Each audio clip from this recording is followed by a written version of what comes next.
Voilà, rebonjour tout le monde, ou bonjour, pour ceux qui prennent le train en cours. Donc en fait, j'ai fait cette vidéo, elle fait suite à celle que j'ai fait juste avant, où je parle de où j'explique que la France, en fait, elle exporte, elle était censée exporter ses valeurs universelles, des valeurs morales, en fait, et du coup, en fait, elle s'est plus concentrée sur le commerce, quoi. Euh, alors, comment expliquer ça, et le résumé, en fait en gros, si vous préférez, vous vous souvenez du grand équilibre universel dont je vous ai parlé en fait dans les archives, dans les archives, dans une de mes premières vidéos, et j'explique dedans, de toute façon, il y a toujours, quand on gagne d'un côté, on perd forcément de l'autre en fait. On peut pas, c'est une loi qui est universelle. Quand vous gagnez d'un côté, comme par exemple les gens qui sont grands, vont avoir des problèmes de santé. Moi, j'ai jamais vu de centenaire qui faisait 2,10 m quoi. Je pense que c'est même pas ça a déjà existé peut-être, hein, mais en général, les centenaires, c'est pas des gens, enfin, des gens qui payent pas de mine, quoi, en fait, hein. Même durant leur existence, quand ils étaient plus jeunes. Donc, je pense qu'il voilà, il y a un équilibre universel, et à chaque fois que vous allez gagner trop d'un côté, mais forcément, vous allez perdre l'équivalent de l'autre côté. Donc, ce qu'on a fait, la France, elle a voulu faire comme d'autres pays, en fait, hein, comme beaucoup d'autres pays, exporter, au lieu d'exporter ses valeurs, exporter plus le savoir-faire technologique et tout et tout. Et du coup, en fait, on s'est retrouvé concurrencé par des gens qu'on pensait être incapables de former des ingénieurs pour recopier notre savoir-faire, nos technologies et tout. Et s'avérait que ils le refont pas à l'exact, mais ça va, ils se débrouillent pas trop mal, hein. Sur une échelle, si nous on est à 8, eux ils sont à 7 quoi, ou à 6,5, ils sont pas si loin que ça derrière. Et du coup, ces gens maintenant ils prennent le capitalisme, enfin de l'Occident comme exemple, c'est-à-dire on fait travailler les gens 5 jours par semaine, et on se retrouve tous prisonniers de ça en fait, parce que eux maintenant ils sont comme ça, et on pourra plus arrêter le truc. Alors, ils sont comme ça, ils sont pas comme ça parce qu'on les a rendus comme ça, ils étaient déjà comme ça avant, mais ils n'avaient pas les outils pour le faire. Là où on aurait pu essayer de juguler ce mal en fait, ça aurait été vraiment d'aller jusqu'au bout du projet en diffusant ces valeurs universelles, et en veillant à ce que ces pays émergent avec des véritables valeurs, les leurs, il n'y a pas de souci, mais aussi des valeurs universelles, l'homme nouveau, quoi, on va dire, hein, l'homo sapiens nouveau. Et donc, du coup, on a créé, on a profité de ces gens-là pour qu'ils nous achètent nos fringues, nos modes, nos technologies, notre énergie, enfin bref, tout. Ils sont peu à peu devenus autonomes, ils ont gagné une autonomie peu à peu, et donc du coup, ils ont compris que c'était chacun pour sa peau. Alors, en fait, encore une fois, j'aime bien le préciser, parce que souvent, on a les Chinois, les Arabes, les Noirs, les Brésiliens, tout ce que vous voulez, là, les Hindous, surtout, ou les Russes aussi, qui disent ah, mais on nous a maltraités, c'est pour ça qu'on est comme ça aujourd'hui. Ouais, c'est des conneries, ça. En fait, si ces gens-là avaient eu le monopole de la technologie avant nous, en fait, ils nous auraient fait x10 ce qu'on leur a fait nous, en fait, hein. C'est rien du tout, parce que ils nous auraient mis l'enfer. C'est comme souvent en Algérie, ils disent oui, nous on est comme ça parce que vous nous avez fait comme ça. Là, c'est des conneries, ça. Les pirates barbaresques, on leur avait rien fait de mal avant qu'ils débarquent sur les côtes européennes pour violer, voler et réduire en esclavage des femmes aryennes. Pas plus que les femmes aryennes avaient une grande valeur sur les marchés aux esclaves en Afrique et au Moyen-Orient.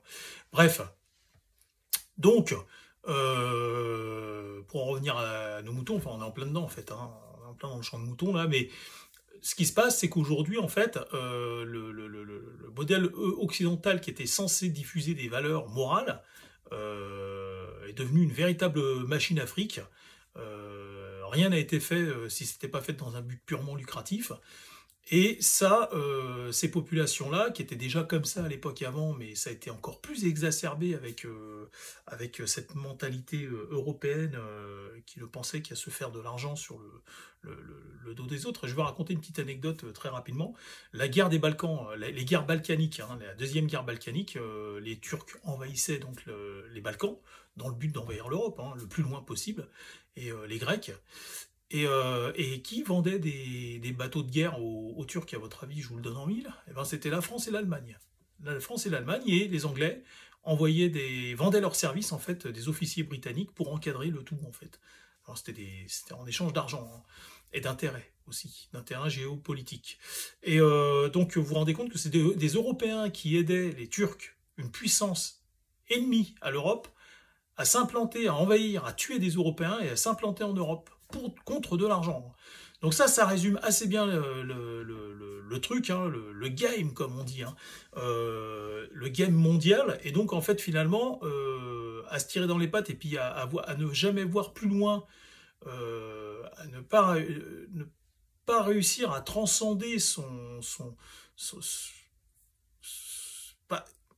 c'est pas voir plus, c'est vraiment, c'est les gens qui ne voient que le présent en fait. Vous savez, comme un animal vous mettez le, et encore, je sais même pas tous les animaux, mais prenez un chien, vous mettez 10 kilos de boulettes de viande, il va se tuer, il va se retourner l'estomac, manger les 10 kilos de boulettes de viande dans la seconde qui suit, quoi. Et il va pas se dire, tiens, si j'en garde pour demain, après-demain, tout ça, ça le dépasse. Et ben, c'est la même chose. Et donc, en fait, ces gens-là, vu qu'on a ouvert la porte de Pandore, ils se sont dit, bon, bah, eux, ils font comme ça, on n'hésitera pas, nous aussi, à le faire. Donc, on les croyait incapables de former des ingénieurs pour recopier et dupliquer nos technologies. Ils ont réussi à le faire. Et des fois, ils l'ont fait avec plus d'intensité que nous. Et du coup, aujourd'hui, on se retrouve prisonnier, en fait, de ça. Le grand équilibre universel, vous vous souvenez, hein, tout ce que vous donnez d'un côté, vous perdez forcément systématiquement l'équivalent de l'autre. C'est la loi du cosmos. Et donc, du coup, aujourd'hui, on ne peut plus faire machine arrière. Donc on aura voulu, en Occident, revenir sur les valeurs, en fait. Du coup, la France qui voulait exporter ses valeurs, elle se retrouve aujourd'hui, en fait, elle voulait exporter ses valeurs, elle se retrouve à importer les valeurs de la Chine, en fait. Parce que si on ne fait pas comme les Chinois, en fait, on est mort. Vous voyez ce que je veux dire ou pas? Donc en fait, si Macron, en fait, son rêve aujourd'hui, c'est de pouvoir avoir la même autorité que le gouvernement chinois a sur son peuple, c'est exactement ce qu'il veut. Hein. Macron, c'est à ça qu'il pense hein, quand il se caresse sous la douche. Hein. Il se dit, lui, c'est à ça qu'il pense. Hein. Il se dit, ah, si je pouvais introduire, mais c'est ce qu'il est en train de faire peu à peu, parce qu'il légifère et tout pour ça. Il a retiré des droits aux travailleurs. Vous avez vu, il nous fait travailler de plus en plus loin, de plus en plus dur. De plus en plus dur, c'est une façon insidieuse de le faire, c'est de diminuer les droits en fait des travailleurs, de telle sorte à ce que quand ils se plaignent à leur patron, en fait, tiens, non mon pote, t'inquiète, t'as plus personne derrière toi là, pour te protéger, maintenant si t'es pas content, tu dégages. Moi j'ai du Mamadou, et du Akoumé, et puis du Farid, et de tout ce que tu veux, j'ai du Yuri, j'ai du attends, dans ma base là, j'ai du Brésilien, il y a des Brésiliens maintenant en France, j'ai du Brésilien, j'ai du Roumain, j'ai du mec de l'Est, tout ce que tu veux, du Maghrébin, tout, si t'es pas content, tu t'en vas. Et ça, le discours qu'ils tiennent là, ils le tiennent à des Africains, hein. Ils le tiennent à des Africains, des Subsahariens, des Maghrébins et tout, c'est des Maghrébins à qui on parle comme ça aujourd'hui. On va lui dire, si t'es pas content, on va embaucher ton cousin. On va prendre ton cousin, il prend encore moins cher que toi. Ou sinon, ils le disent à un Français. Hein. Ils le disent à un Français. Ou ils peuvent se servir aussi d'un Français de souche, mais hyper endetté. Donc le mec, il a plus le choix. Il est obligé de faire la serpillière. Voilà. Le mec, il est au même titre qu'un sans-papier. Là, il est obligé de faire la serpillière. Ou un mec qui a ses papiers, s'il continue à travailler, s'il ne travaille pas, il n'a plus ses papiers. Donc en fait, on devient des serpillères, des consommateurs et des exécutants. Donc le modèle chinois, en fait. Le modèle chinois ou soviétique, hein, donc Macron, mais c'est plus chinois en fait.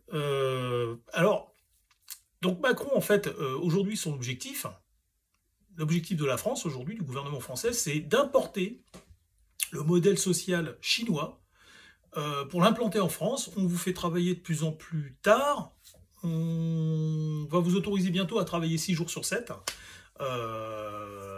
et jusqu'à 75 ans. Et donc, en fait, souvenez-vous hein, que les valeurs de Jean Jaurès, qui étaient censées universaliser en fait le monde, en expliquant que c'était mal la condition humaine, c'était très important pour une société qui voulait s'élever et devenir forte. Et aujourd'hui, c'est tout le contraire. En fait, c'est en fait ce qui va imposer en fait le social mondial, c'est la Chine. Parce que si on ne suit pas la Chine, on est à la traîne et la Chine va finir par nous cannibaliser, en fait, par nous manger.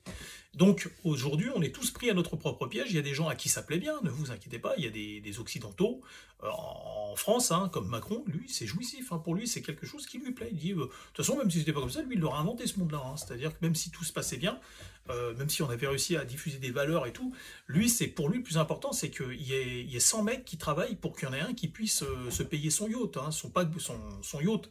Et donc là, on n'est plus sur la Mercedes. Hein. Donc il y a des gens qui sont foncièrement d'accord avec ce système,